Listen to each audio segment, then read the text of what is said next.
wanna pop a bottle off of your chain swinging, clang clang.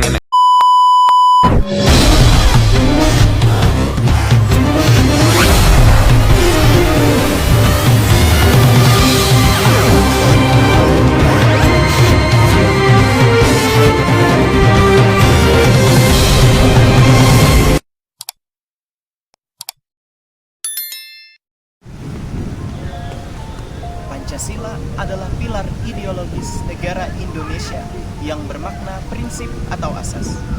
Pancasila merupakan pedoman dan rumusan kehidupan berbangsa dan bernegara bagi seluruh rakyat Indonesia dengan tujuan segala aspek kehidupan dapat teratur dengan baik. Namun sangat disayangkan, masih terjadi pelanggaran sila yang berdampak negatif pada berbagai aspek fundamental, salah satunya aspek politik. Kami dari kelompok 1 akan memaparkan beberapa bukti kasus-kasus pelanggaran dalam ranah politik yang menodai norma-norma Pancasila.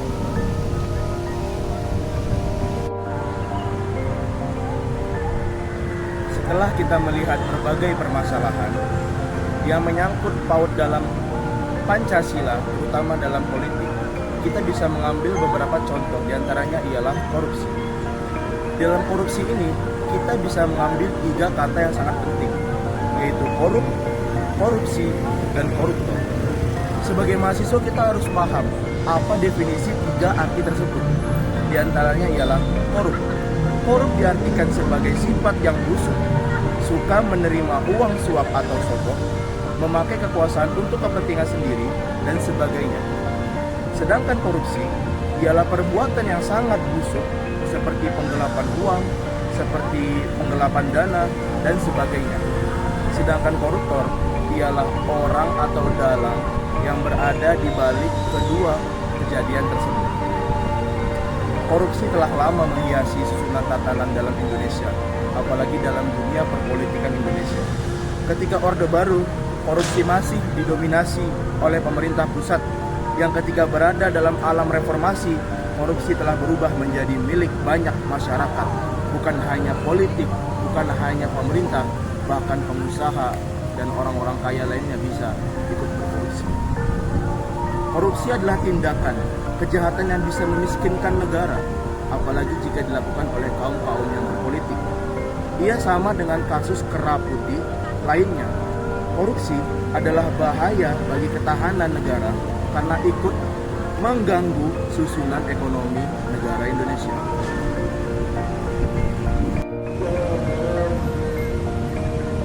Setelah kita mengetahui beberapa definisi tentang korup, korupsi, dan juga koruptor, di sini saya akan memaparkan beberapa kasus korupsi yang pernah terjadi di Indonesia.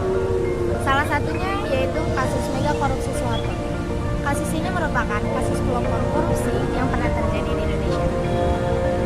Modus korupsi yang dilakukan Soeharto menurut Kejaksaan Agung adalah peraturan atau PP nomor 15 tahun 1976 yang menentukan 50% dari 5% sisa laba Bank Negara Indonesia disalurkan ke Yayasan Super Semar tahun 1976. Hasil PP tersebut terkumpulan 420 juta dolar Amerika Serikat atau sekitar 185 miliar melalui Yayasan Super Semar sejak tahun 1976 sampai dengan Soeharto lengser. Namun, hingga wafatnya pada tanggal 27 Januari 2008, tidak pernah ada hukuman yang diberikan kepada Soeharto. Padahal, tanggal 3 Agustus tahun 2000, Soeharto resmi sebagai tersangka kasus tersebut. Sebagai alternatif merampas kekayaan presiden yang terlama di Indonesia tersebut, pada tahun 2007, Jaksa Agung Hendraman Supanji mengajukan gugatan terhadap Yayasan Super Semar atas dugaan perbuatan melawan hukum pada tanggal 9 Juli tahun 2007. Namun, hingga Mahkamah Agung menjatuhkan vonis bersalah terhadap Super Semar pada putusan atas permohonan pengajuan kembali atau PK kasus perdata tersebut pada tahun 2015, negara tidak berdaya menjalankan putusan tersebut. Seperti diketahui di dalam amar putusan yang diambil pada tanggal 8 Juli tahun 2015, Mahkamah Agung menyatakan yayasan tersebut harus membayar ganti rugi ke negara sebesar 4,4 triliun rupiah. Namun, hingga kini Yayasan Super Semar baru membayar 300 miliar saja.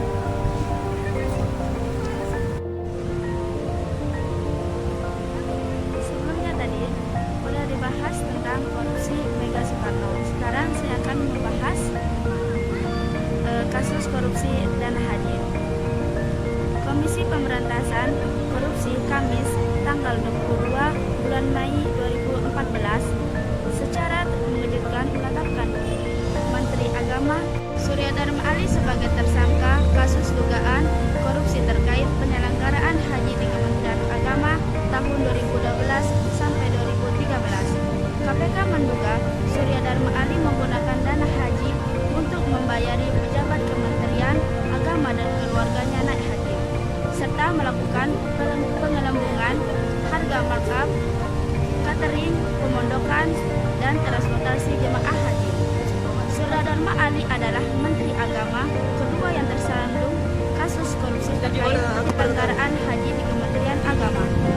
Kemenak. Sebelumnya, Menteri Agama periode 2001 sampai 2004, Said Agil Hussein Al-Munawar juga tersangkut korupsi dalam pengelolaan dana abadi umat yang berasal dari setoran haji sebesar 275,9 miliar pada 2006. Said Agil dinyatakan terbukti bersalah melakukan korupsi dan dihukum penjara selama 5 tahun. Ada banyak celah tentang penetapan Menteri Agama sebagai tersangka korupsi, jelas sangat ironis. Menteri Agama yang seharusnya penuh bagi peranata pemerintahan dan masyarakat justru tersandung kasus korupsi.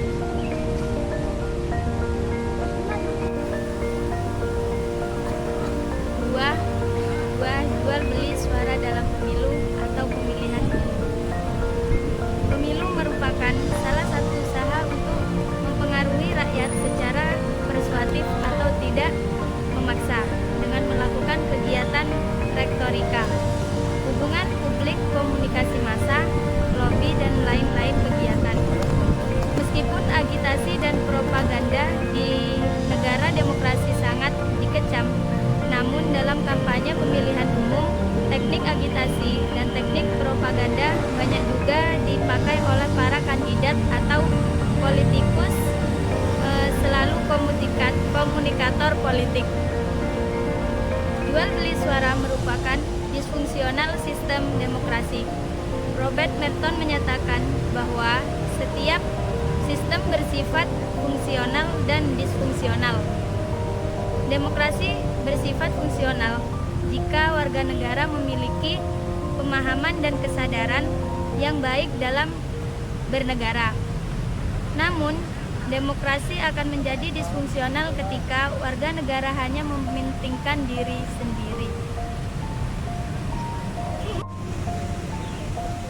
Adapun kasus-kasus jual beli suara dalam pemilu yaitu Wahyu Setiawan menjadi tersangka KPK karena diduga menerima suap terkait janjinya mengangkat caleg PDIP Harun Masuki sebagai anggota DPR terpilih tahun 2019-2024 dari daerah pemilihan 1 Sumatera Selatan nomor urut 6. Penetapan itu dilakukan melalui mekanisme PAW. Menurut keterangan penyidik KPK, Wahyu Setiawan meminta uang operasional sebesar 900 juta untuk memuluskan aksinya.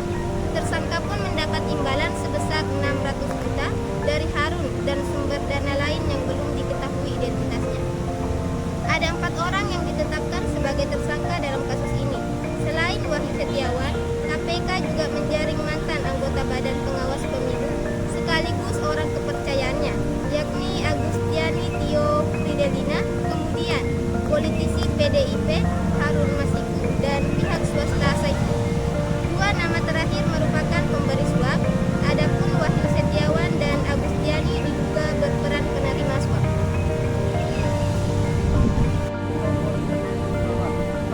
Paradigma Pancasila terhadap kasus-kasus di atas. Pancasila sebagai paradigma artinya nilai-nilai dasar Pancasila secara normatif menjadi kerangka acuan setiap aspek politik nasional di Indonesia. Ini merupakan konsekuensi pengakuan bangsa Indonesia atas Pancasila sebagai dasar negara. Berbicara tentang Pancasila sebagai paradigma dalam kehidupan politik, tentunya yang dimaksudkan adalah bagaimana peran dan fungsi Pancasila sebagai landasan dan sekaligus tujuan dalam kehidupan politik bangsa kita. Dalam proses pembangunan politik kita sekarang ini, permasalahan kita ialah bagaimana mentransformasikan sistem politik kita yang ada berlaku menjadi sistem politik demokrasi yang handal, yaitu sistem politik yang bukan saja mantap tetapi sekaligus juga memiliki kualitas kemandirian yang tinggi. yang memungkinkannya untuk membangun atau mengembangkan dirinya secara terus-menerus sesuai dengan tuntutan perkembangan aspirasi masyarakatnya dan laju perubahan zaman. Dengan begitu, sistem politik demokrasi jati dirinya yang terkandung dalam hakikat ideologi yang mendasari dan menjadi tujuannya. Pandangan kita sebagai mahasiswa dalam menanggapi masalah politik. Sebagai seorang pemuda, mahasiswa mempunyai tanggung jawab yang sangat besar dalam pembangunan nasional. Di antaranya adalah meningkatkan kecerdasan dan kesejahteraan masyarakat, serta meningkatkan daya saing dan kemandirian bangsa. Oleh karena itu, menurut UU Kepemudaan, para pemuda dan juga mahasiswa harus mampu berperan sebagai agent of change, social control, dan iron stock. Peran mahasiswa sebagai agent of change atau agen perubahan yang dimaksud ialah perubahan ke arah yang lebih baik atau positif. Sebagai dalam diri sendiri merupakan hal utama yang harus diubah. Dengan mahasiswa sebagai agen perubahan, mahasiswa diharapkan mampu mendorong, memotivasi, dan mempelopori terjadinya pembaharuan. Peran mahasiswa sebagai social control dengan meningkatkan kepedulian terhadap masyarakat dengan berbagi bantuan moral dan material kepada masyarakat dan bangsa. Dua peran mahasiswa yang terakhir ialah iron stock, peran mahasiswa sebagai calon pemimpin bangsa masa depan yang akan menggantikan generasi sebelumnya. Mahasiswa haruslah aktif dalam perkuliahan, mengembangkan soft skill, leadership, menjadi calon pemimpin masa depan.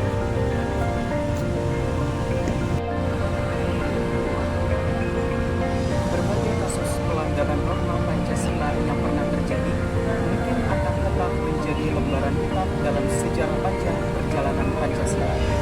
Namun, di baliknya selalu ada pelajaran dan hikmah yang dapat dipetik sehingga kita dapat menata langkah ke arah yang lebih baik. Walaupun sejarah pahit tak dapat dihapuskan, namun kita sebagai generasi penerus tombak kemajuan bangsa memiliki pilihan untuk mengukir prestasi untuk mengharumkan nama bangsa Indonesia di kancah internasional. Demikian pemaparan singkat dari kelompok kami. Sekian dan terima kasih.